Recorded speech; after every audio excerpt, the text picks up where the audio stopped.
Bienvenidos a la revisión de la última agenda económica de esta semana acá en CNN Chile. De acuerdo a la última encuesta de operadores financieros que fue publicada esta jornada, el próximo miércoles el Banco Central subirá la tasa de interés. La consulta fue realizada durante estos días y significa un adelanto al pronóstico establecido en la última encuesta que se había hecho, en la que los mismos operadores estimaban que el ajuste sería en agosto. Pues no, será el 14 de julio. Los expertos esperan un alza de 25 puntos base en la tasa de política monetaria, la que se ubicaría en 0,75%, terminando así los 13 meses consecutivos en que estuvo en su nivel mínimo técnico, que es el actual de 0,5%.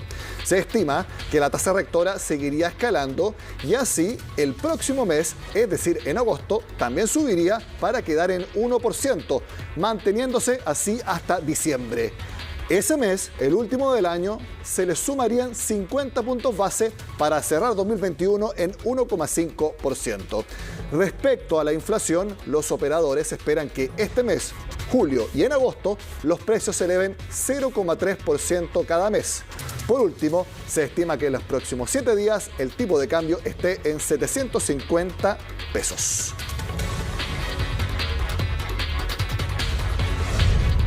Un escenario en Chile de alza de tasas, aunque sea gradual, lo mismo pasa en otras partes del mundo.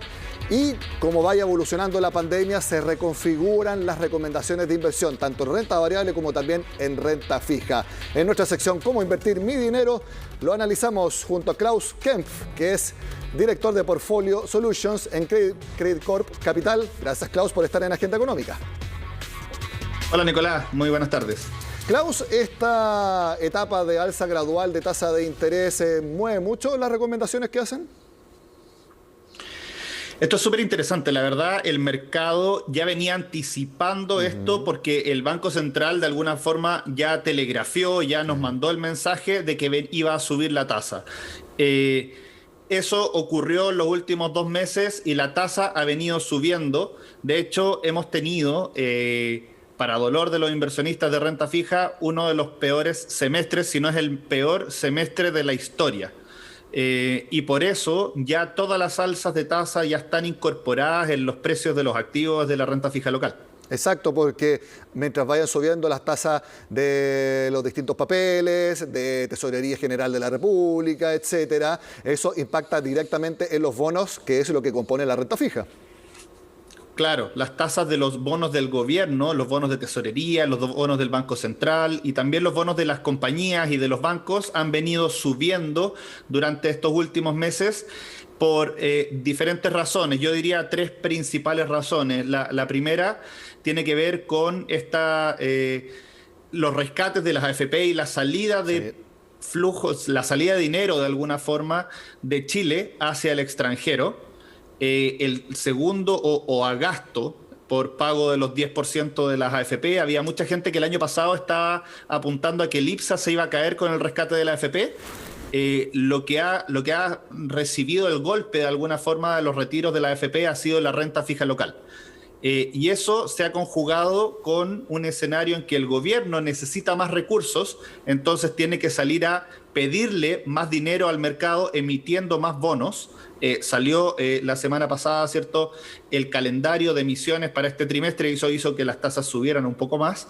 Y el Banco Central, también en línea con la inflación que ha venido acelerando y con las expectativas de crecimiento muy acelerado para este año, también está apuntando a subidas de tasa. Entonces, esos 3 factores han hecho que las tasas de la renta fija subieran desde órdenes de magnitud UF -1 o -0,5, dependiendo de los plazos, ¿cierto?, a UF +1 o +2. O sea, los niveles de tasa hoy día son súper atractivos en términos mundiales. Hoy día tenemos tasas que superan la inflación en 1 o 2%, versus Estados Unidos, por ejemplo, que también su tasa a 10 años está en el equivalente como a UF -0,7 todavía. Klaus, en ese aspecto que tú nos detallas, ¿recomendación respecto a la renta fija es desinvertir? No. Yo creo que los que ya estuvieron invertidos, yo creo que no es momento de hacer la pérdida. Okay. Yo creo que hoy día es una oportunidad es una oportunidad para la gente que ha estado durante este semestre en depósitos a plazo o que tiene dinero acumulado y que no lo está aprovechando, no está pudiendo rentabilizar ese dinero, aprovechar de invertir, por ejemplo, a través de fondos mutuos de renta fija o a través de bonos. En general los fondos mutuos son más fáciles, ¿cierto? Y sacar eso y poner a trabajar esos depósitos a plazo que hoy día pagan no sé, como 1.000 pesos por millón. No sé, hay números muy chiquititos en términos de la rentabilidad que paga un depósito a plazo, y la renta fija probablemente en los próximos 12 meses, con horizonte de inversión mediano largo, sí nos va a entregar una rentabilidad bien interesante. ¿Por qué se produce ese fenómeno? Si alza de tasas significa bonos siendo cada vez más caros, uno tendería a pensar que no es una buena idea invertir ahí. Claro, o sea, ahí es donde el mercado de alguna forma se anticipa. Cuando todos ya sabemos que la tasa va a subir, el mercado ya subió la tasa. De alguna forma, la tasa del bono del Tesoro de Chile, por ejemplo, a 10 años, es lo que el mercado piensa que en promedio va a ser la tasa del Banco Central los próximos 10 años. Y el mercado ya tiene incorporadas subidas de tasa hasta 1,75 este año. Y como bien tú mencionaste al comienzo, la encuesta de operadores financieros apunta a solamente 1,50. Eso quiere decir que las tasas hoy día tienen incorporadas subidas incluso más subidas y más rápidas que lo que las encuestas están apuntando. Los precios, entre comillas, están con tasas más arriba, entonces ya. Entonces, y hay que aprovechar. Sí, reiterando tu recomendación, entonces, fondos mutuos expresados en renta fija local solamente o algo de afuera. Ya, eso es súper interesante. La renta fija en el mundo, en el resto del mundo, ha venido con tasas a la baja. Han venido cayendo las tasas de interés en el mundo. De hecho, hasta hace 2 o 3 semanas en Estados Unidos teníamos tasas a 10 años al 1,70. Hoy día tenemos tasas, la misma tasa, con el mismo riesgo de alguna forma, que me paga solamente 1,30% al año. Entonces, ha caído 35, 40 puntos base la tasa en el extranjero, en Estados Unidos, mientras que Chile ha subido 50 o 100 puntos. Entonces, hoy día nuestra recomendación es aprovechar el tipo de cambio alto, poder liquidar algo de posiciones de renta fija internacional e invertirlas en renta fija local, que estamos viendo una oportunidad en términos de precio que no habíamos visto hace bastante tiempo. Hablamos de renta variable, aprovechando que estamos viendo el escenario local. El IPSA ha tenido una fuerte caída en los últimos días, no este viernes, que subió 1,20%, si no me equivoco. Me imagino que debe ser algo de rebote técnico, pero ha caído bastante pronunciado en la última semana, en las últimas 2 semanas. ¿Cómo eso también impacta en lo que ustedes están viendo para recomendar invertir? Perfecto. El IPSA, cuando uno hace un análisis fundamental de valorización, de alguna forma comparar cuánto vale una acción versus cuántas son las utilidades que genera esa acción, de alguna forma uno ve que los precios actuales del IPSA son de los más baratos que hemos tenido en mucho tiempo.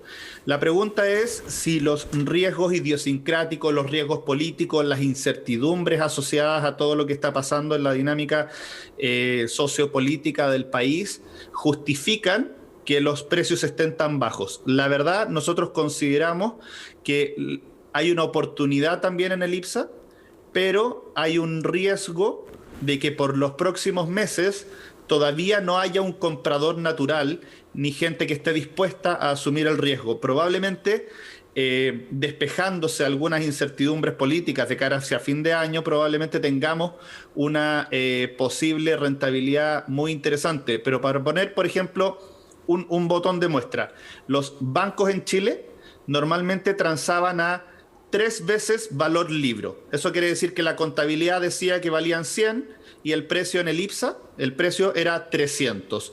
Eso significaba que uno pagaba bastante por cada nivel de utilidad que conseguía en los bancos chilenos. De hecho, probablemente los bancos chilenos eran los bancos más caros de la región.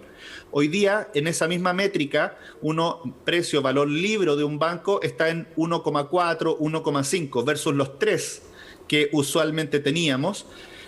a pesar de que los bancos están teniendo la misma velocidad de rentabilidad que tenían históricamente. Entonces, en realidad creemos que hay una oportunidad en términos de los precios de las acciones chilenas, pero la dificultad ahí es si creemos que va a haber nuevos rescates de las AFP, probablemente vamos a seguir viendo presión a las acciones chilenas en términos de flujos. O sea, no necesariamente de que la gente piense que esté caro o que no se justifican los precios, pero igual no hay flujos de entrada y eso hace que se demore en recuperar los precios. En términos de renta variable, prefiero renta variable latinoamericana a la chilena puntualmente.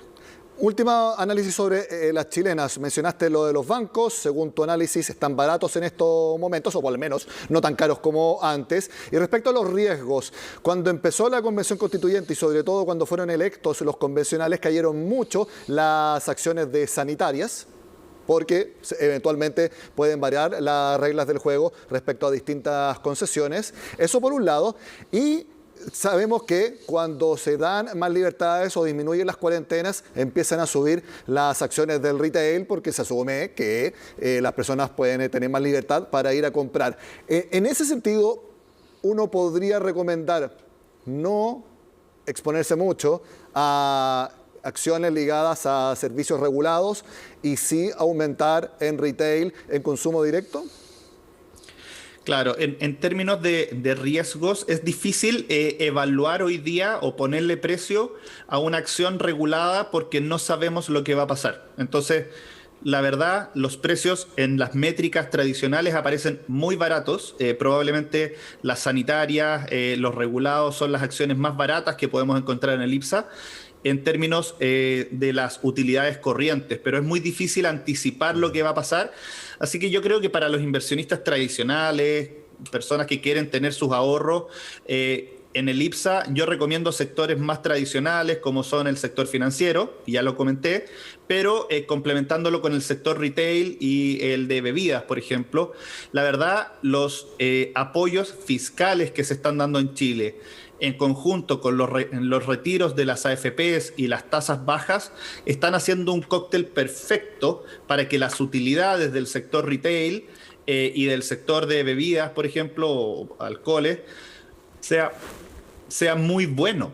Las utilidades de este año de las compañías van a ser extraordinariamente buenas y los precios del IPSA todavía siguen bastante contraídos. Así que yo creo que estoy súper de acuerdo contigo en que el sector retail, el sector de supermercados y el sector de consumo en general va a ser un sector muy favorecido en los próximos meses, en línea con lo que el mismo Banco Central dice, que el consumo es lo que va a liderar el crecimiento de la economía durante este año. Klaus Kempf, de Credit Corp Capital, muchas gracias por estar en Agenda Económica. Seguramente más adelante vamos a conversar nuevamente para saber cómo invertir mi dinero. Que esté muy bien. Muchas gracias, que esté muy bien, Nicolás. Un gusto. Igualmente. Hacemos la pausa en Agenda Económica y al regreso les contamos cómo han subido las ventas de los autos eléctricos o de bajas emisiones y también qué fue lo que pasó con esta posibilidad de que haya un corte de gas a las industrias de nuestro país. Ya volvemos.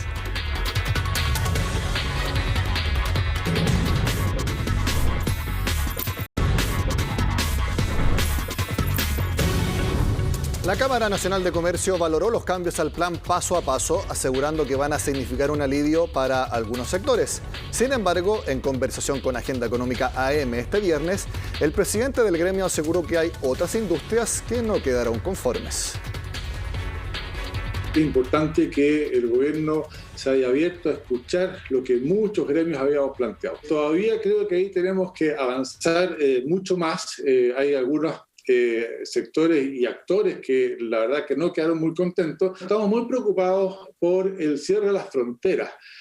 Claramente aquí la industria aeronáutica, que también es otro de los grandes afectados, las líneas aéreas se han visto tremendamente complicadas. Hoy día tenemos una variable delta, pero mañana puede haber otra, y así sucesivamente. Entonces, nosotros tenemos que tratar de volver a la cotidianidad de nuestras vidas. Este es un primer paso que nos parece bien. Ojalá vayamos avanzando. Dentro del comercio, la Asociación Nacional Automotriz de Chile entregó el balance de las ventas de vehículos nuevos de cero o bajas emisiones, que reveló una fuerte alza a más del triple en su comercialización. Según la ANAC, entre enero y junio de este año se vendieron 1.117 unidades, lo que representa 268% más en comparación con el mismo periodo del año pasado. De hecho, están más cerca de ser el cuádruple que del triple. La cifra es mayor a todas las unidades vendidas en los últimos 2 años. Más de la mitad corresponde a vehículos híbridos convencionales, seguido de los microhíbridos, mientras que los totalmente eléctricos sumaron 197. En el periodo no se registraron ventas de buses para el sistema de transportes, aunque sí 4 camiones de baja emisión.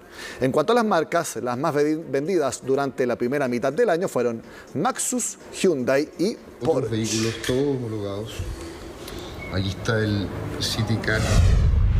El mercado inmobiliario de la región metropolitana en el segundo trimestre, entre abril y junio, mostró una fuerte caída en la oferta de publicaciones y los precios de todas maneras siguen al alza.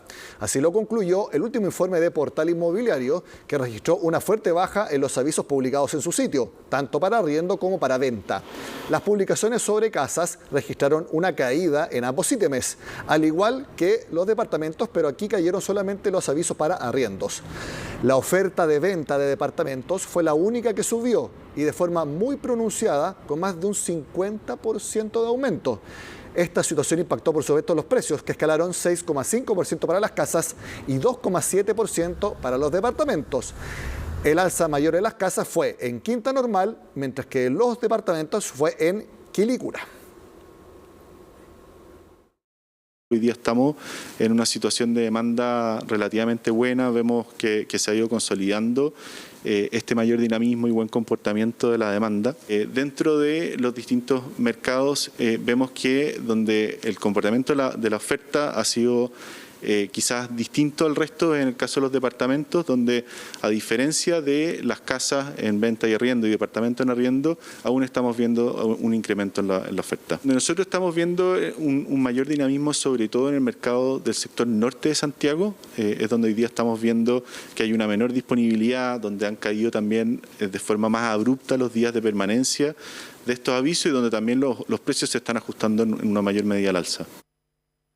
Aquí lo que podría estar pasando es que muchas personas, a raíz de la pandemia, de las posibilidades del teletrabajo, del confinamiento, han preferido en el fondo irse a vivir a las casas y irse a vivir más bien fuera del centro urbano. Y por otro lado, una coyuntura muy favorable para el sector inmobiliario que tiene que ver con estímulos, el IFE, ¿no?, el programa de ayuda a las familias, después también aquí ha ayudado mucho en los retiros de la AFP y luego también la política monetaria. O sea, nosotros lo que vemos es una coyuntura donde los inmobiliarios desarrolladores que venden propiedades hoy día encuentran un mercado muy dinámico donde sigue habiendo mucho interés y posibilidades efectivamente de poder comprar. El siguiente tema tenía literalmente con los pelos de punta a 300 industrias en nuestro país, pero quedó en nada. Metrogas dejó sin efecto el corte de suministro al sector industrial. La interrupción se iba a producir por el retraso de un barco que traía el hidrocarburo, pero finalmente el navío fue autorizado para descargar en el terminal de Quintero. El eventual corte había generado preocupación en el sector, ya que iba a afectar a unas 300 empresas para resguardar el suministro a los clientes residenciales y comerciales. Antes de que se solucionara esta situación, cuando todavía existía la posibilidad de una interrupción del servicio, el gobierno argentino había anunciado que asistiría a nuestro país con la provisión de gas. Con esta noticia que obviamente tranquiliza a todas esas industrias, terminamos esta semana en Agenda Económica. Les recuerdo que la próxima semana, de lunes a miércoles, continuaremos con nuestros especiales para desglosar las medidas económicas de los candidatos que van a las primarias del 18 de julio. El lunes será el asesor de Ignacio Briones, el martes la asesora de Gabriel Boric y el miércoles el asesor de Mario Desbordes. Sigan con nosotros acá en Agenda Económica.